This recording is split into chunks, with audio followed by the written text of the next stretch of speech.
મિત્રોને 8, 10, 15 કે 20 નંબર હોય એમનો એક જ પ્રશ્ન હોય છે કે ફ્રેમ તૂટવાના ચાન્સીસ વધારે હોય છે, પણ એમાં ફ્રેમનું મટીરિયલ અને ફ્રેમ તમે કઈ કંપનીની રાખો છો એ બહુ ડિપેન્ડન્ટ છે, અને ગ્લાસ કઈ કંપનીના વાપરો છો એ પણ છે.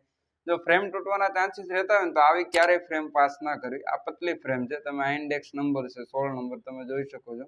આ કસ્ટમરના ચશ્મા રિપેરિંગમાં આવેલા છે, જોઈ શકો. આ ઇન્ડેક્સ નંબર અને ફ્રેમ પણ તમને એલાઇનમેન્ટ પણ પ્રોપર જોવા નહીં મળે, આખી પોળી ફ્રેમ થઈ ગયેલી છે. તો તમારે હવે ગમે ત્યારે ચશ્મા બનાવો ને ત્યારે આ ફ્રેમ ટ્રાય કરજો. આ છે ઓરિજિનલ શીટ મટીરિયલ, જે વિઝન પણ પરફેક્ટ આવશે અને જાડી ફ્રેમ રહેવાની, જેથી પોળી થવાની શક્યતા પણ ઓછી રહેશે આમાં. અને દાંડીમાં તમે જોજો ફૂલ મજબૂત આવે છે, એસે સ્ટીલનો સળિયો આવશે, તમને દેખાતો હોય છે સ્ટીલમાં, અને જેથી અને વિથ સ્પ્રિંગ છે એટલે ક્યારેય તૂટવાના ચાન્સીસ રહેવાના નથી. વિઝન ઓફ ક્લિયરિટી પણ પરફેક્ટ આવશે. આમાં નાના છોકરાથી લઈને મોટા સુધી બધી જ સાઇઝ આપણે ત્યાં મળી જશે. અને તમે પણ જો ઇન્ડેક્સ નંબર વધારે નંબર પહેરતા હોય તો ગ્લાસ તમારે પતલા કરવો હોય તો અમારે ત્યાં બધી જ કંપનીના ગ્લાસ અવેલેબલ છે. વધુ માહિતી માટે એકવાર અમારી શોપની મુલાકાત